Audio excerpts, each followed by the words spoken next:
Slimmy, ego, Slimmy, ego, Slimmy, ego, Slimmy, hey. You already know what's up. What's that? Another home run.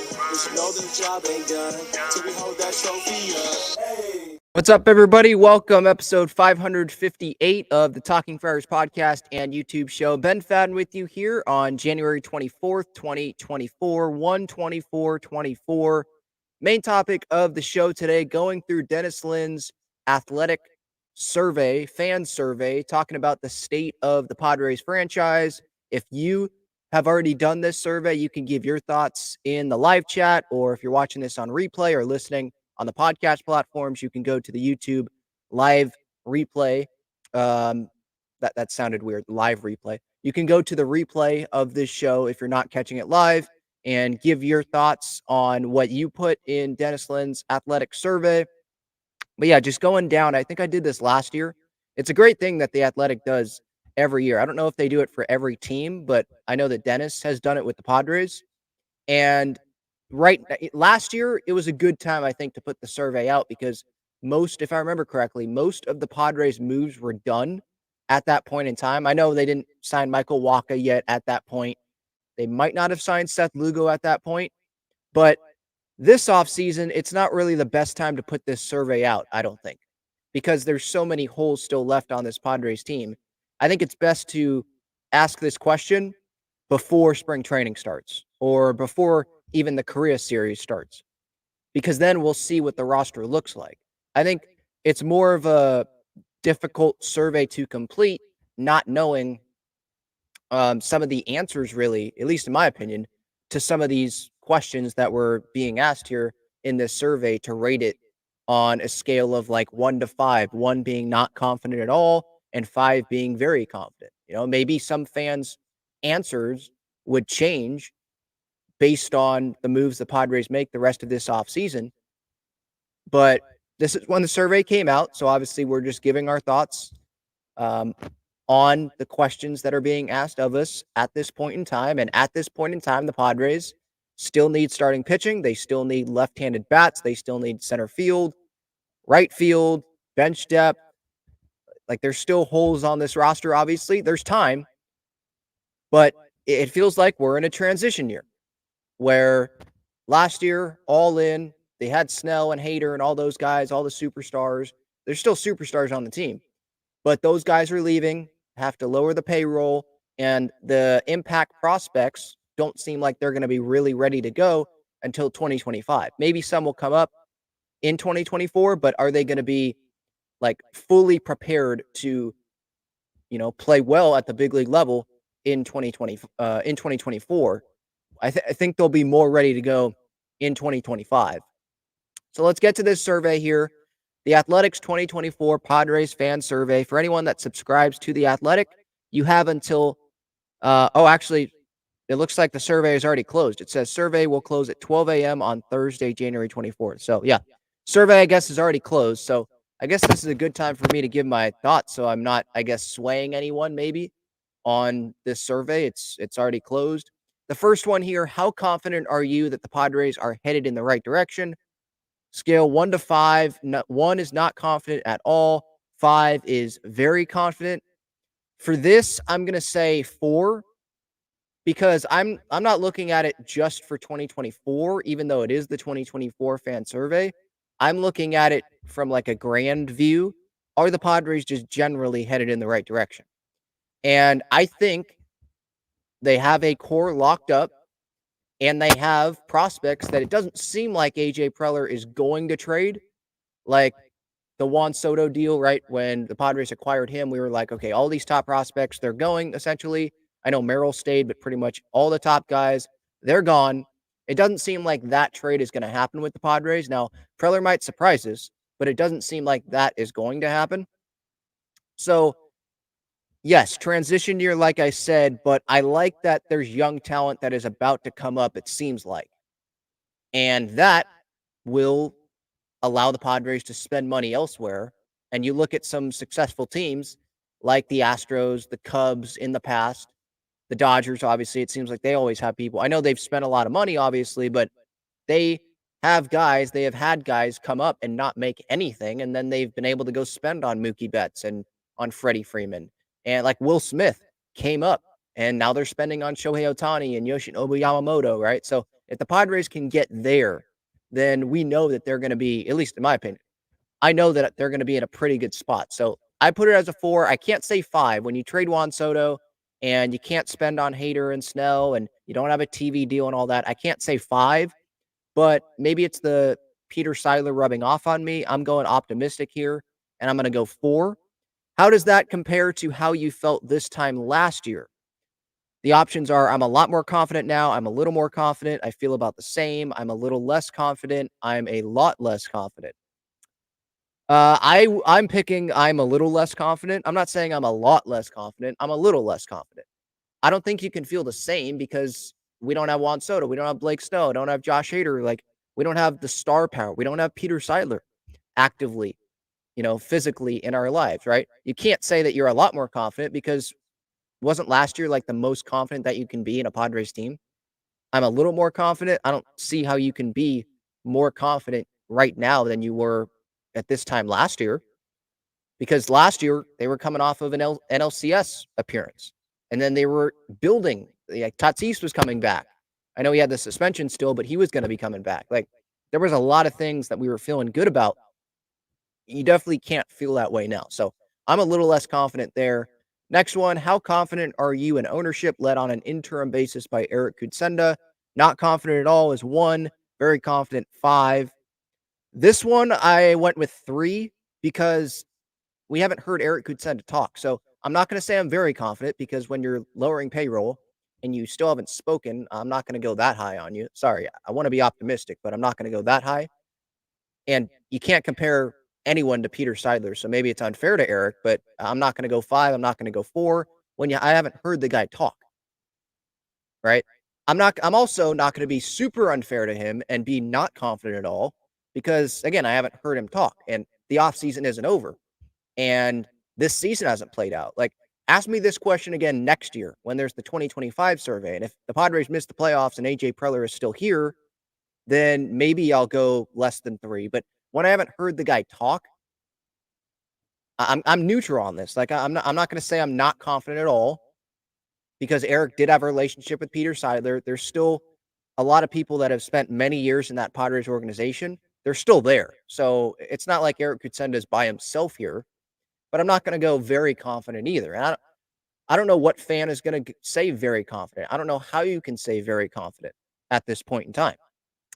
Next one. How confident are you in President of Baseball Operations, AJ Preller? I can't go 5 just from what has happened. I mean, having to trade Soto, I know it's not all on him, but some of the decisions that he has made, some of the contracts that he has signed off on. I know Peter Seidler was the head guy, but Preller, of course, he signed off on some of these deals here. Were they needed? And that has set the franchise, set them back. I don't know. It has handcuffed the franchise. I think that's the correct way to put it. So I'm not going to go very confident. I'm not going to go not confident at all, though, because I've seen some of the moves that he has made, and he has brought in guys like Joe Musgrove and Manny Machado and Fernando Tatis Jr. and Ha-Seong Kim, right? Like, that was a good signing. And first couple years, good defense, but the offense wasn't coming around. But now, I mean, look at the salary that we could have Ha-Seong Kim under for 2024. He has made an impact. I like the Mike Schilt hiring. And, for example, the Bob Melvin hiring, obviously it didn't work out, but I liked it at the time and how he was thinking outside the box. And I like some of the things that are going on right now. So I'm going to go, I want to go 4. I'm probably going to go 3 on this. I'm going to go neutral because the offseason isn't over. I want to see what other moves are made. I like some of the moves Preller has made. I don't like some of the moves that he has made. So they kind of balance each other out, I think. Obviously, last year, not good. I understand fans if they want to be at number 2, but I'm looking at this from a grand point of view, and I'm seeing that there's still talent on this team. We'll see what happens the rest of this offseason. Again, that's why I said earlier, maybe it would have been a better time to put the survey out. That better time may have been right before the Korea series, like, so we know what the team looks like, because it's hard to, like, some of my answers aren't going to be complete, I don't feel like, right now. Um, and in the future, like, looking at it from the grand view, the future with some of the prospects that are in this system, yes, they're prospects, but the international signings, I know Chris Kemp has a lot to do with that, but Preller does as well. He was there when Leo DeVry signed. Hopefully, I'm saying that name properly. Leo DeVry, I think. Um, Ethan Salas, obviously, and then you have Lesko, you have Snelling, you have Martorella, you have a lot of guys, and I haven't mentioned Marcy or Graham Pauley or Ryan Berger. There's a lot of guys, Drew Thorpe, that they just brought in, and I thought AJ Preller did good in the Juan Soto trade on paper, considering the circumstances, knowing that Soto was not going to be back. But then you could say, well, Ben, maybe they would have had a better shot at, or they would have had Soto on the roster if they wouldn't have given Bogarts that big contract, if they wouldn't have given Jake Cronenworth that extension, if they wouldn't have given Yu Darvish that contract. And, those can be fair points as well. So I'm kind of neutral on this right now. There's good and bad with AJ Preller. And I think that he has to win in 2024, or at least if I was Eric Gutsen, if I was whoever is going to be in Eric's ear on this, on Preller, I would need a postseason appearance in 2024. Some would say, well, how about you wait till 2025? Have Schilt and Preller play out the Schilt contract, the 2 years. But if they don't make the playoffs this year, that's 2 postseason appearances in 10 years. That's 1 postseason appearance in 9 full seasons. You're going to allow another year of Manny's prime and Bogarts and Tatis and Musgrove. You're going to let that another year and have Preller run that again in 2025. If they miss the postseason, it's kind of like, what's the downside of trying something else when this is not working results wise? I mean, Don Orsillo says this in the booth all the time. I know he says it kind of jokingly when, an outfielder didn't look like he was going to catch the ball and then he catches the ball. It's a results-based business. It is. Or maybe Mud says that as well. And the results should speak louder than the farm system rankings and all that. And guess what? Those prospects, they're still going to be in the Padres system if AJ Preller goes after 2024. So some might say, no, he has a couple more years, not just one. You got to give him 2025, regardless of what happens in 2024, because 2025 is when the really good prospects should be coming up and see what they have. But regardless of if Preller is there or not, those guys will probably still come up, right? And how much of an influence will Preller have on the performance of those guys in 2025? I just don't know. So if they make the playoffs and they get bounced in the first round, I mean, I sitting here right now, I'd probably be fine with Preller staying and run out the Schilt contract and see what happens. But results got to speak louder than words, than relationships. It just does. All right, next one. How would you rate the hiring of Mike Schilt as a manager? I put 5 on this. Excellent. I could end up sounding like a dummy here at the end of this season if things collapse and he loses the clubhouse or whatever. But considering the circumstances, like Preller, he did something that he hasn't done. Green and Tingler outside weren't in the organization, buddies. Yes, man is what I think a lot of fans think those hirings were. Bob Melvin wasn't in the organization, accomplished manager, but was not in the organization. Here, accomplished manager, he's made the postseason, has that experience. He has experience like at every level in baseball. Seems like he's all in on San Diego. And he had a relationship. He was inside the organization for a couple of years before getting the manager hiring. So he knows these players. He has a relationship, seems like a good relationship with one of the stars on the team in Fernando Tatis Jr. And I think the players in that clubhouse will respect Mike Schilt.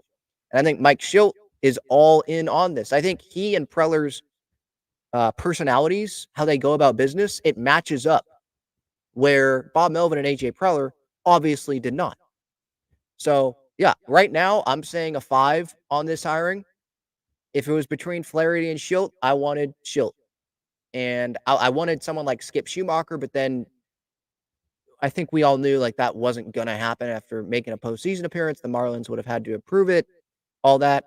Based on the circumstances, yeah, I think it's an excellent hire. Now, again, I could end up, sounding like a dummy at the end of this year. But I'm going to go with the optimistic side of me, and I'm going to go 5 on that. What is the team's biggest weakness? Right now, I'm going to go with outfield because rotation, you could put together a rotation. I'm not saying it's going to be the best rotation in baseball right now, but you could put together a rotation of Musgrove, Darvish, King, Avila, Vasquez, or you put Waldron in there. If Patino shows up in spring training, you could try him as a 5. There's guys that you could put in there. Outfield, you don't have an outfield. You have Tatis and Wright. Azokar, for me, I'm not starting him every day in center field. And it doesn't seem like Jacob Marcy is ready. So you need a left fielder. You need a center fielder. That's the biggest weakness right now. And you could just have Cronenworth go play first base again and have Kim at second and Bogarts at short. Manny at DH. If he's not ready, you could have Eggy play third. It's not the end of the world. But right now, I mean, the outfield, I think, is definitely the team's biggest weakness. But it's outfield and rotation depth for me. Definitely. Those are the two. Bullpen is last. I think they're good on the bullpen right now. Next question. How would you rate the December trade of Soto and Grisham in exchange for Michael King, Drew Thorpe, Randy Vasquez, Johnny Brito, and Kyle Higashioka?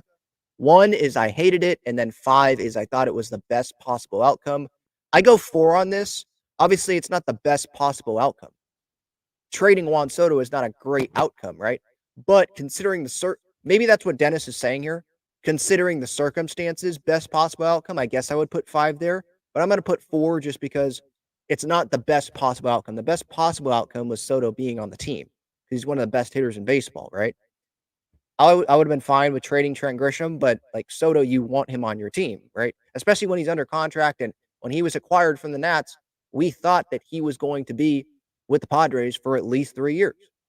That obviously didn't happen, or, parts of 3 seasons, because obviously 2022, he was not there the entire season. That trade happened before the deadline in 22.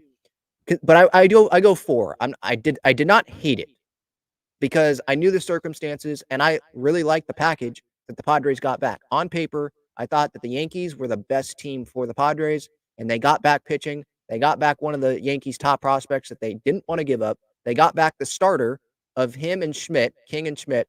Yankees did not want to give up King. They were more willing to give up Schmidt. Preller got King. So you got to give props to him for that. They got Vasquez and Brito. They got a lot of the Yankees' depth pitching-wise. Now the Yankees have to replace that. They got Kyle Higashioka, who I think can be a positive influence on Luis Campusano. And if Campusano goes down, we know Higashioka can catch every day because he has done that at times with the Yankees. So I thought Preller did pretty good on paper with this deal. So I went 4 rating that. Next question. How concerned are you about Padres payroll cuts this offseason? I didn't say very concerned because I understand the situation. Like, there's no TV deal. They want to get under the luxury tax. You can't have a $250 million payroll year in, year out, even if you sell at the ballpark every night. Like, I understand that. So I'm not very concerned about it. I think that they're trying to find the right number that they can spend on the payroll year in, year out. And 2023 was too much. Even with the TV deal, it was probably going to be too much, I would think, right?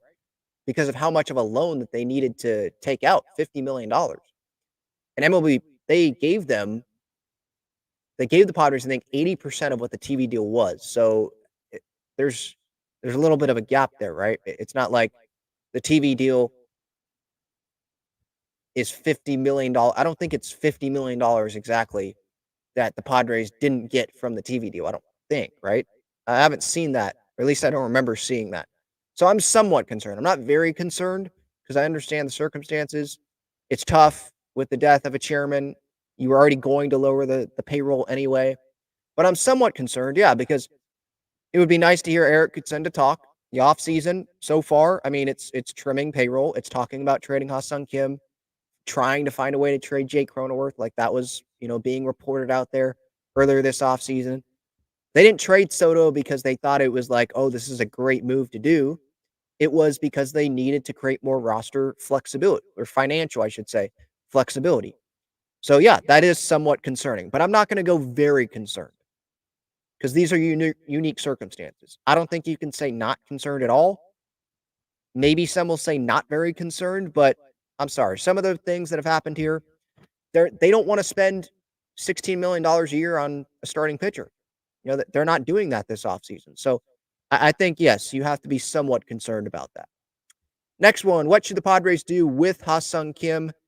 Options are negotiate a contract extension before he reaches free agency, trade him before the season starts, see how he performs in a contract year, and consider moving him at the trade deadline. Enjoy one last season of a team friendly contract, then let him walk. All right. First option, contract extension. Cross that off. That's not happening. Trade him before the season starts. I click that if Dennis would have added here, if the right package comes along. Not just trade him for anything. I think some people might think that I'm trying to just trade Ha-Seong Kim for anything. That's not the case because I understand the contract. I understand the value he gives to the Padres. But if the right package comes along, and considering the Padres, their financial budget, that AJ Preller, he literally used the B word, budget, talking to the media earlier this offseason for the first time. Considering all that, I think it makes sense because you need more power out of that first base DH spot, I think. Jake Cronenworth, he's already here long term. They made their bed there. Move him back to second base where he's most valuable. If you can get back, controllable starting pitching or get back a good center fielder, good left fielder, whatever you could get back that is, that fits your roster, that makes sense. I think you got to think about it. It's 1 year of Kim. He's not coming back. So I would click the trade him before the season starts. And that's the one that I did click here because I'm assuming Dennis is saying trade him before the season starts if the right package comes along. The other two, see how he performs in a contract year, consider moving him at the deadline. I don't see how the Padres would move Kim at the deadline if they already went into, unless they're like 10 games under 500 at the deadline and there's no choice. But I mean, look at what the Padres did this past year. I mean, Hader and Snell, those were great players to trade before the deadline. You could have really got something back. Pitching is huge in the postseason. Are you going to get back as much for Ha-Seong Kim as you would have for Snell and Hader? They probably would just keep Kim anyway and just write it out because of how close he already is to free agency. Like, how much are you getting back for Ha-Seong Kim at the deadline? And then enjoy one last season of a team. I think it's either between the trade him before the season starts or enjoy one last season of a team-friendly contract, then let him walk. I think it's between those two options. I think a lot of fans emotionally are going to click that last one, enjoy that last season. But if the right package comes along, I think it makes sense to end up dealing Ha-Seong Kim. Next one, what is your level of confidence in Fernando Tatis Jr. recapturing his 2020-2021 form of offense? I'm very confident in that. I'm not just somewhat confident. I'm definitely not very confident, not confident at all. I'm very confident in this. I mean, he gets the full off season. He's playing baseball. Like, that's not what was happening this past off season. And he had to deal with a lot this past season with the suspension and the fans and all that, right? He did everything I think that he could, like, physically, because it was hurting. Like, you saw in some of the post-game media scrums how he had the ice on his shoulder or had something on his shoulder. He was hurting there at the end, and it seemed like he was pretty glad that the season was coming to an end there because he was falling off there at the end, and he realizes that. So I think, yeah, he can recapture it. I mean, think back to 2021 where he was still dealing with the subluxations, and he hit over 40 home runs still with, like, one arm. So imagine this guy when he is healthy and playing for Peter Seidler, right? Pissed off that you missed the postseason last year. No attention on the pod, or at least compared to the Dodgers, there's not going to be any attention on the Padres this year. All talk about someone else, not them. So I think there's a chip on that person's shoulder, Tatis. And there's a chip on this next guy, Manny Machado. What is your level of confidence in Manny bouncing back from an underwhelming 2023 and elbow surgery? I have no reason to believe that he won't bounce back. So I'm also very confident in this one. This is a guy that has not won a World Series yet. He just signed a big contract. Peter Seidler, who he was close with, obviously, he has passed away. Like, there's chips on these guys' shoulders here. Jake Cronenworth's another one who is talked about here, or the question is listed from Dennis Lynn. But Manny, yeah, bouncing back. I maybe I should say somewhat confident because of the elbow surgery. Like, there is a question mark there. But with surgeries nowadays, it feels like guys are able to bounce back and maybe be better than how they were before the surgery. So I'm very confident in Manny. If there's any Manny hate out there or people that say bad contract. They don't believe in Manny after this bad year. Do we forget about 2022 and the season that he had and how he was battling through injuries there and he still should have won MVP in 2022? That was not that long ago. So, yeah, very confident. The guy's a freak of a talent. I mean, defense, not worried about that. Offense, it's almost kind of like with Xander, are you going to be as bad as you were this past year? And that's the same thing with Jake. What is your level of confidence in Jake Cronenworth bouncing back in 2024? For me, I'm not very confident in it. I'm somewhat confident because Manny's a better player than Jake. So for me, that's where the difference is there. I think I'm not going to say I'm not very confident. I'm somewhat confident because Jake is someone that works his butt off. And I think he has a chip on his shoulder as well. I think he sees a lot of Padres fans that have uh, given up on him. I think there's some that have said that or have, hinted at that. I think he sees some fans as well that are down on him. And I think he feels the obligation to be better because he just signed this big contract and it's not $300 million, but $80 million is a significant amount of money. And this is year one. This coming season is year one of that 7-year extension that he signed. And they didn't get to the World Series in 22, so it's not like there's that he can hang his hat on. Sure, great moment in the NLDS, but he has a chip on his shoulder as well. And I think he realized what he was doing this past year, not being himself, trying to be someone that he is not. So if he can go in this next season and be himself, just be a line drive hitter, then I think you're going to see more consistency from Jake. And it's like, can you be as bad as you were this past season? So yeah, I'm somewhat confident. I'm not going to go very like I did with Manny, but I'm going to be somewhat confident. I think Jake will bounce back. What position should Xander Bogaerts primarily play in 2024? Shortstop, second base, first base, other. I mean, I think you could make the case for first base because Kim's the best defensive shortstop. We know Manny's at third when he's healthy. Jake is most valuable at second. And Xander, I think, could transition to first. If Kim is traded, then yeah, he should play shortstop. So this is one of those where it's hard to answer when the offseason isn't over yet. Like, we don't know what the future of someone like Ha-Seong Kim is. We might think that, well, Korea Series, all the promotion the Padres are doing, they're not going to trade him. But AJ Preller, he shouldn't be thinking about the promotions the Padres are doing. He should be thinking about what is best for this Padres franchise. What is the best move for this team, right? So for now, I'm going to put shortstop. I want Xander to buy in, though. Like, you already got your big contract. So I just want you to be a team player. If the Padres think first base is the best for 2024, then play first base. Commit yourself and go all into playing first base. Be that great team guy because you haven't won with San Diego. Padres fans don't care what you did with the Boston Red Sox. We did, I guess, the signing when he signed because it's like, oh, winning experience, great. But you haven't won here, haven't made the playoffs here, obviously, in your 1 year here with the Padres. So you played shortstop your whole life, right, Xander? So if you have to bounce back there in 2025 and you just play 1 year at first, then do that. I think a lot of fans love that Jake was willing to play first base this past season. Now, were fans happy about it, especially how it ended up? No. But I liked that he was willing to do it. And it seemed like he went all in on playing first base with the amount of work that he was doing in spring training. And at least from the videos that I saw, he really cared about that. So if I was in Xander's position, and sure, there's egos, I get it. And you've played short your whole life. And you probably view it as a big slight. Like, what, you signed me to a huge contract, and in year 2, you want me to go play a position I don't play? I understand that. But if I was Xander, I would just want to win. So if the organization thinks that the best thing for this organization to go win is to put me at first base, I already have my money. It's not like I don't have my money. And I want to be at short because we'll get a bigger contract at short than I would at first, maybe, if I don't hit 40 home runs like, Pete Alonso or Freddie Freeman or Matt Olson, right?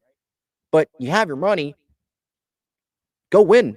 Go win a World Series on a second team. Like, that's a really, I think, cool thing to do, and things that probably not a ton of players, I would imagine, in Major League Baseball history have done, at least play huge roles in multiple teams winning a World Series.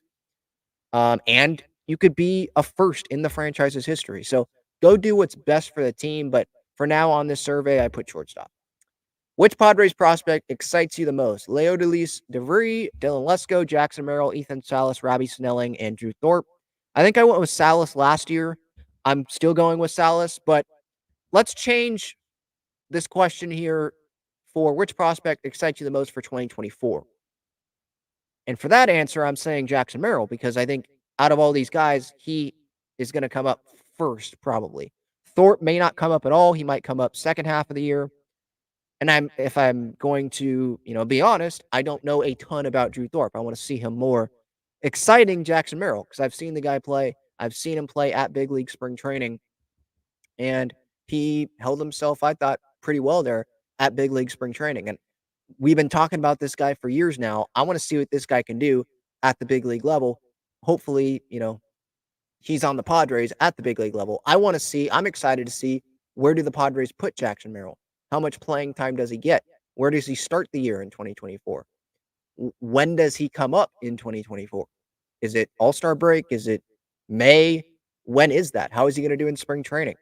So I'd go Salas just overall, but second, I would go Merrill. I'm excited about Snelling. I'm excited about all these guys, no doubt, but I'm going to go Jackson Merrill for 2024. Next one, how would you rate the Padres telecasts that were produced and distributed by MLB beginning last summer? I'd say good. I want more pregame, postgame.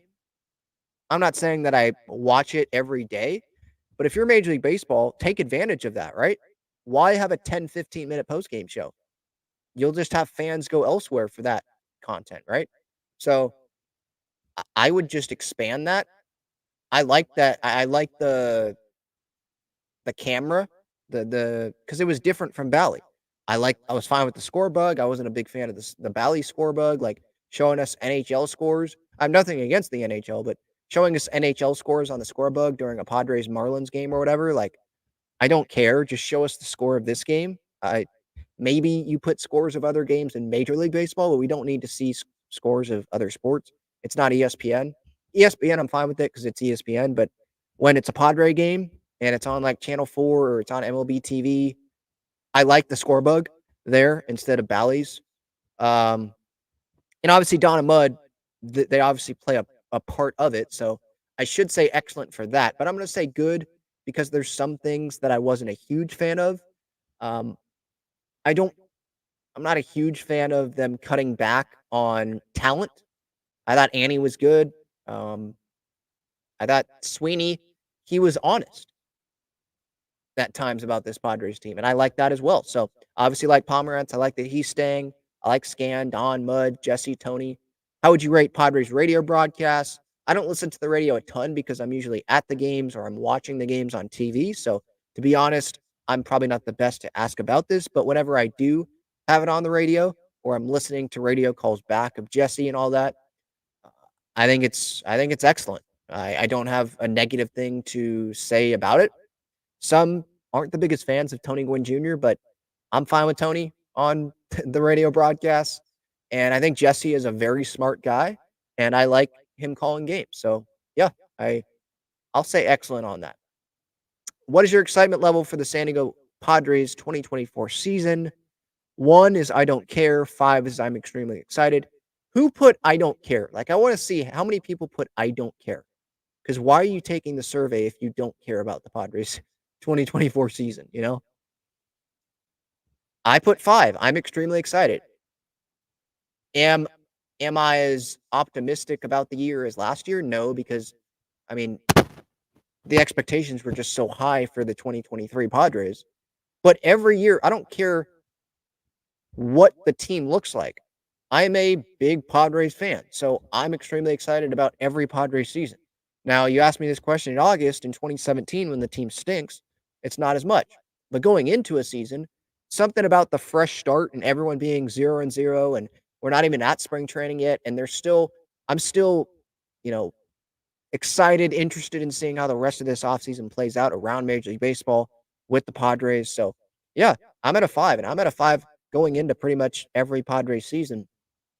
I'm just a huge Padres fan, and I hope a lot of Padres fans are like that, or at least you're at a 4. Don't be at a 1. If you don't care, then why are you listening to me? Why are you participating in the survey? Don't be at a 2. I think before a season starts, you shouldn't be at a 1 or a 2 unless you're like an A's fan, because that just sucks that that ownership has done. Same thing kind of with the Marlins. How many games do you think the Padres will win in 2024? Fewer than 80, 80 to 85, 85 to 90, 90 to 95, more than 95. I'm not going to say fewer than 80. I'm going to go 80 to 85. Maybe they outperform, they go 90, 95, 85, 90. For me, it's not more than 95.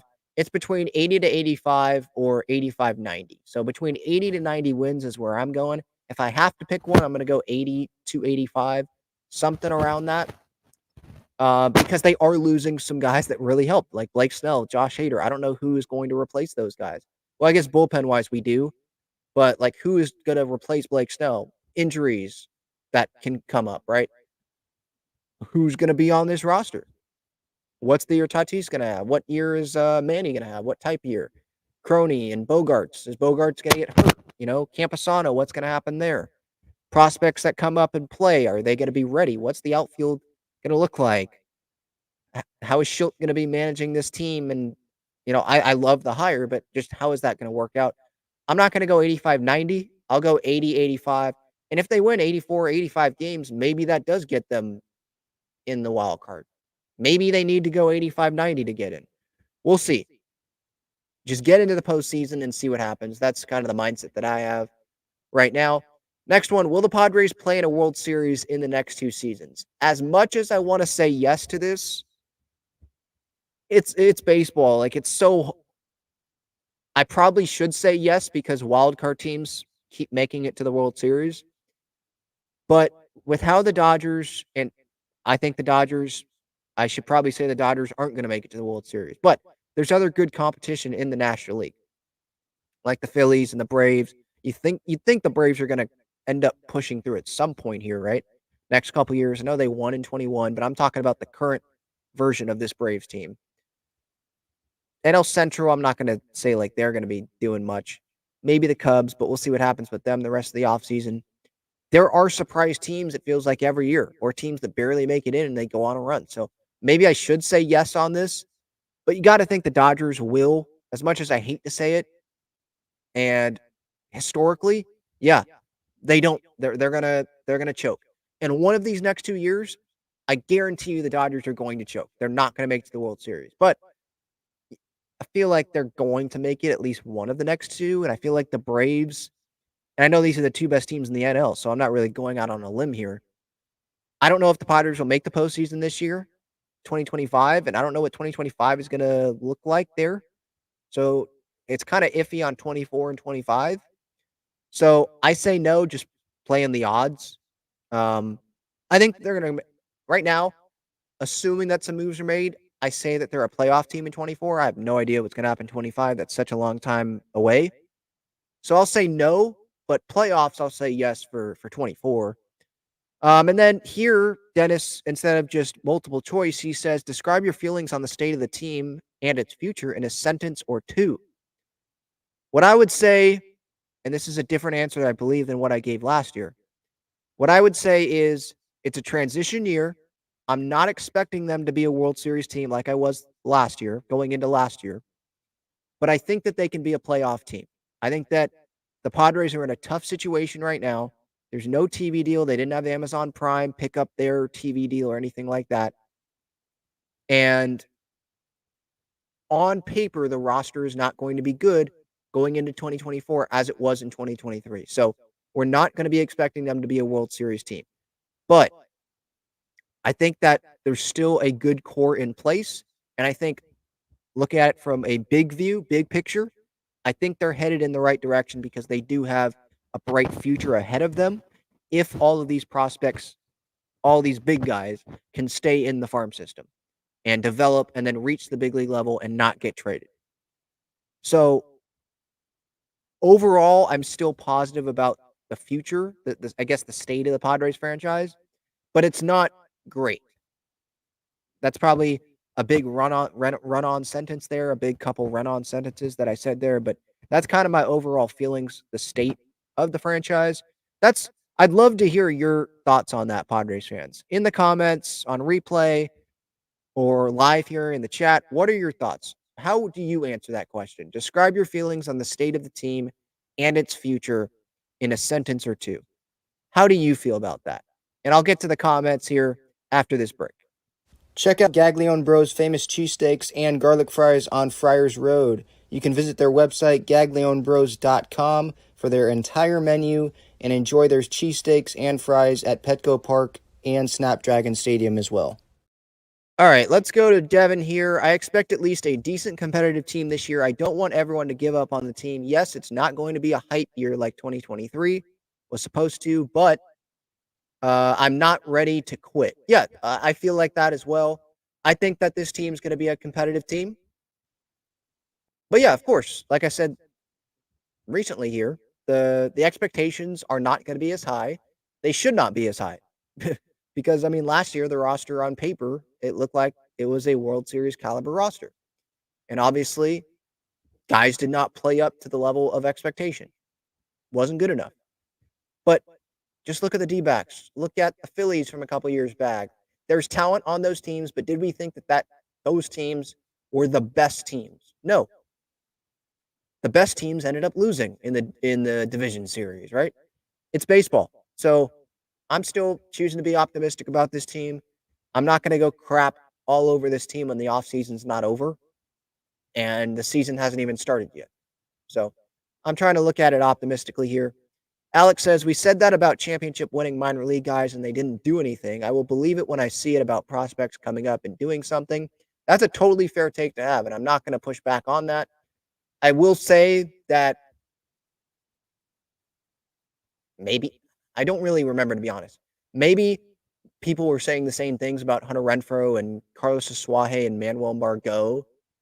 But, I mean, what I'm reading, what I am seeing is some talented guys, some talented arms. Is Robbie Snelling and Dylan Leskar, are those guys, Drew Thorpe, are those guys on paper more talented than Lucchesi and Lauer? It feels like it, but maybe that's just biased because I don't remember everything about what everyone was saying when Lauer and Lucchesi were coming up years back. But yeah, it's a totally valid point. I'm not going to push back too hard on that.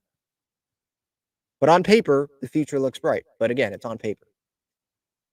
Devin says, I hope there is more motivation in the team to go and win games this year. I'm mostly certain the players that underachieved last year will be motivated to bounce back. Yeah, if I was one of those players, I would have been embarrassed by what happened. So yeah, chip on the shoulder, wanting to win for Peter. Yeah. Even if Peter was still here, that's part of what pisses me off about 23 is you should have been motivated to go win anyway, you know? So hopefully the Padres can be whatever it takes. I don't know if it's motivation, being motivated, or just playing better, just being committed to being better and being more consistent and have urgency, whatever it is. Go do whatever it takes to, within the rules to go win more baseball games. Red Devil NC says 24 is a rebuild. How the new guys perform will tell you if 25 could be a playoff year. Don't bring up Merrill and Salas in 24. Let them get better in the minors. Salas, I agree with. Merrill, if he's ready, I think you bring him up and you find a position for him. I don't think that you bring him up and then you don't play him because you're starting his clock. But if you have a position for him, let's say they put him in the outfield in spring training and he works on that, and that's the better option than who you have at the big league level, then you go play him. What if the Padres trade Ha-Seong Kim and they don't find a great solution at first base or injuries happen and there's room for Merrill? You bring Merrill in if he is ready to go. If he can help the team, you bring him up. I don't want to, keep the guy. I don't want to do a Chris Bryant. Keep the guy in the minor leagues when he's ready for money reasons, Like if he's ready to go, bring him up. If he's not, then yeah, I agree. Let them get better in the minors and prove that they're ready to be up. But if they're ready to be up, then you bring them up. Salas, I would keep him down in 24. I mean, the guy's what, 17? Ethan Salas, age. I think 17. Yeah, I mean, there's no reason to rush Ethan Salas. You have Luis Camposano, someone that is supposed to be the starting catcher, right? And would end up being probably Salas's backup when Salas comes up. But he's supposed to be this. We've been talking about Camposano for years. So give him this shot to start all the time and take over this role and have Kyle Higashioka be there, a little mentor for him and all that. But yeah, give Campy this shot. Don't put Salas in his peripheral vision of, oh, he's coming up. No, let Salas develop, get better down there, and give Campy this shot. Devin says 24 should be AJ's last year. If the team doesn't make the postseason at a bare minimum, I'm sorry, I cannot deal with AJ anymore. He has gotten too many chances and he simply isn't fit to be a GM. That's how I feel if Preller doesn't make the postseason, essentially. Like, yeah, he's it's why does he keep getting this many chances? I understand, like Peter, he loved AJ and he saw the vision and he saw the farm system and he saw the talent that was coming in and they just weren't performing up to the baseball card. But can't another GM bring in that talent as well? This is just an AJ Preller thing that he can only bring in this talent. At some point, you got to cut bait if the results are not there at the big league level. That's what matters the most. And like I said earlier, if Preller is gone, if they miss the postseason in 24, those prospects can still come up in 25 and still help the team. It's not like they're only going to work if Preller is the GM, you know? So, yeah, I think they've got to win this year. Not World Series. I think that's not a reasonable expectation to have. First, we got to stage our expectations, right? The expectation, make the playoffs. Then your next expectation is judged off of how they played in the regular season. How are they playing in September, beginning of October? I think I haven't looked at the schedule at the end there, but whenever the postseason starts, how are they playing those last couple of weeks? And then you judge an expectation of how far they should get.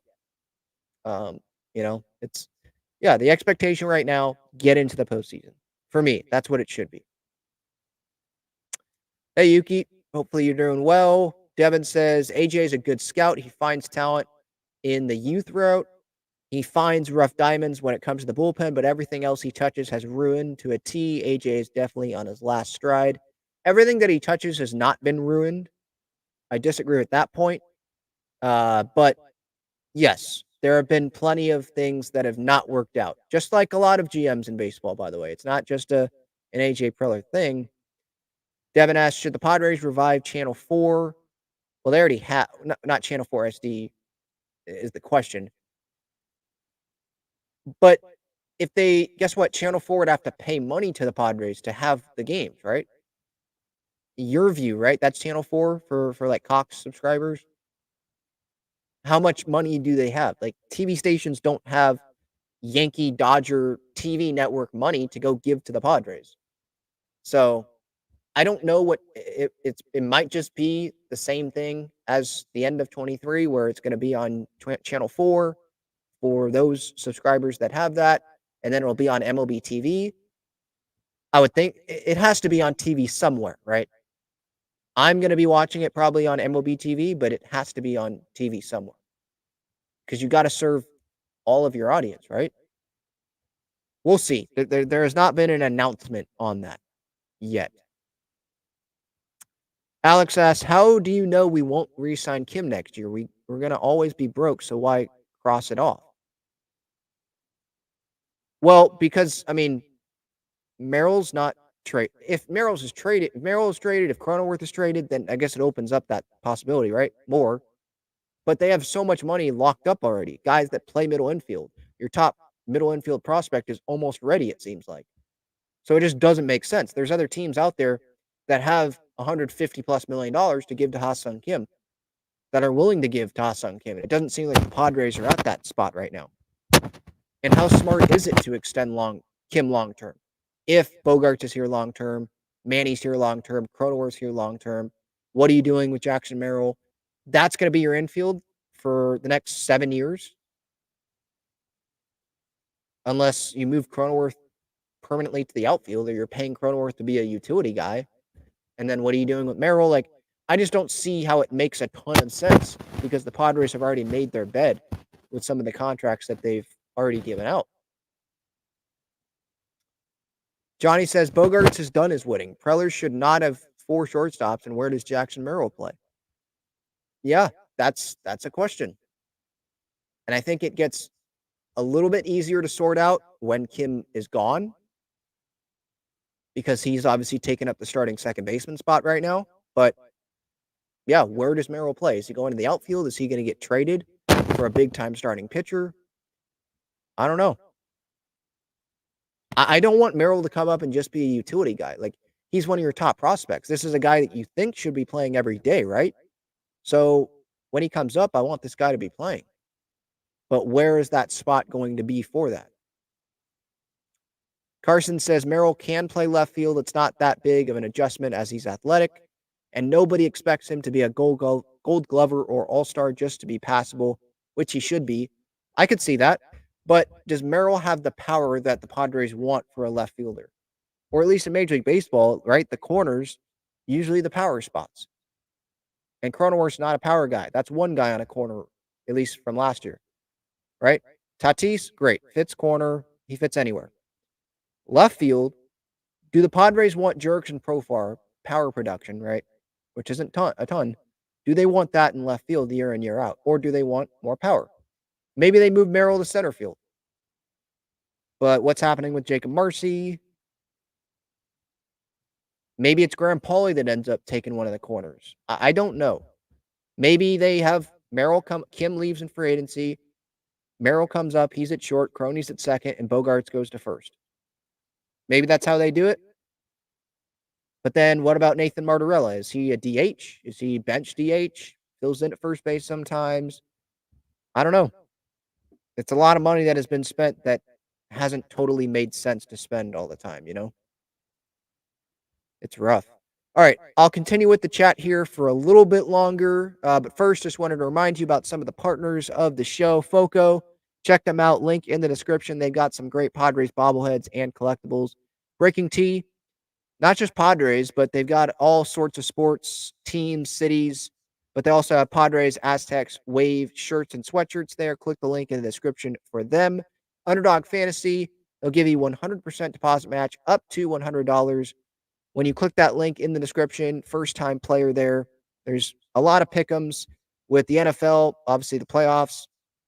Their season almost ending. Got conference championships, I believe, coming up this weekend. College basketball, San Diego State got the win yesterday. I gave my reaction to that last night here on the YouTube channel. Jaden Ledee and Lamont Butler were really good there. And then there's obviously other sports going on as well. I believe they do women's college basketball for some games as well. So check that out, Underdog Fantasy. And then SeatGeek, code Talking Friars, $20 off your first order with SeatGeek there. Thank you so much to the partners, and thank you to everyone that uses those to your advantage. I want to help you all out there with that. I agree. Carson says, don't trade him just to trade him. I think he's talking about Kim here. Yeah. I don't trade him just to trade him either. It's not like he's making $30+ million like Juan Soto was making. And I understood like they were they got a good package back, but they were going to trade him, it seemed like, regardless. I just don't know how they were going to complete a roster if Soto was making $30+ million and he and Grish were going to be on the roster. Like, what was that roster going to look like? We still don't know what this roster is going to look like, but at least it gave them more flexibility. Now, what are they going to do with that flexibility? I understand that is a question that has not totally been answered. Boring Reviews says the deal with Preller is he has helped us put us on the map. True. With the help of Seidler. But now that we're there, he needs to produce more. Last year and 2 years before that were huge letdowns. We need more playoff appearances. Yeah. Results speak louder than words, than relationships that he may have with, or the relationship he had with Peter Seidler, than the relationship that he may have with Eric Kutsenda. I don't know what relationship they have. I'm sure they had to have communicated when Seidler was alive, obviously, but how close were they, you know? Sure seemed like Seidler loved Preller. Did that rub off on Kutsenda? Does Kutsenda love Preller? I don't think we really know that. I'm assuming that he doesn't because no one loved Preller more than Peter Seidler did. So it can't. Maybe it can match it. I don't really think it can match it, to be honest. I mean, it was big loyalty. I'm trying to find the right word. It was a lot of loyalty from Seidler to Preller, and both ways, no doubt about that. And Seidler trusted Preller to go spend a lot of his money. Yeah, congratulations. Thank you, Alex, for reminding me of this. Congrats to Manny and his wife Yene on being new parents soon. Yeah, it's going to be a boy. Yonder Alonso posted that on Instagram. So maybe Manny is going to play more free. Realize that baseball is not everything. Um, Now with some of his comments post game, I think he already realizes that, um, and maybe doesn't stress about it too much when he gets home. Maybe he does. I know he cares a lot, but I'm just saying, like, maybe because I think Bryce Harper has said this when he had his kid. I think he has a couple. When athletes have their kid, I think they realize they don't know me as Bryce Harper. They don't know me as Manny Machado. When I come home, they're super happy to see me. Um, and so whatever happened at the ballpark that day, I can, kind of just forget about it for the night and just be happy. Or they realize that, hey, there's someone that's looking up to me here. Maybe that holds them accountable. I don't know. There's that dad power, right? That I think gets thrown around sometimes when athletes, have kids and then they start playing really well on the field. I don't know. Are they more relaxed after it?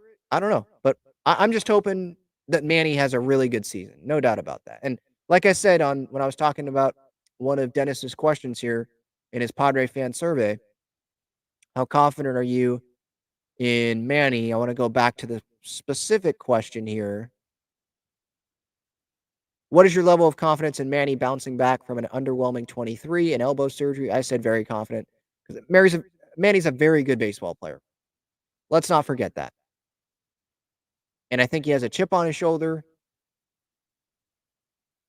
He has to be pissed off about what happened this past year. And then obviously in the offseason with the death of Peter Seidler, he had to have felt even worse about that.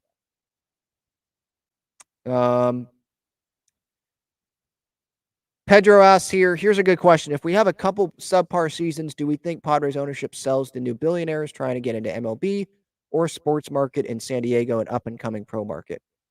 I don't think so. I mean, the Seidler family, I think Tom was on Ben and Woods last week. They're going to have the ownership in the Seidler name for a long time, so I don't see that happening. Maybe they bring in a park owner that can, help give some money the Padres' way. But no, I don't. Maybe Manny can have some connections there with San Diego FC. They've got a ton of money over there, so maybe can get some help from them. But no, the Seidler name is going. What it seems like is no, the Seidler name. They're going to honor Peter's wishes. They're not selling the team. It's going to be in the Seidler name for a long time. Is what it seems like. All right. Thank you, everyone, for the time. Episode 558, answering Dennis Lynn's Padres fan survey. Hopefully, you enjoyed it. Give your thoughts in the comments. You can find me on social media at Talking Friars on Twitter and on Instagram. Thank you, everyone. I appreciate your time and have a great rest of your day. See ya.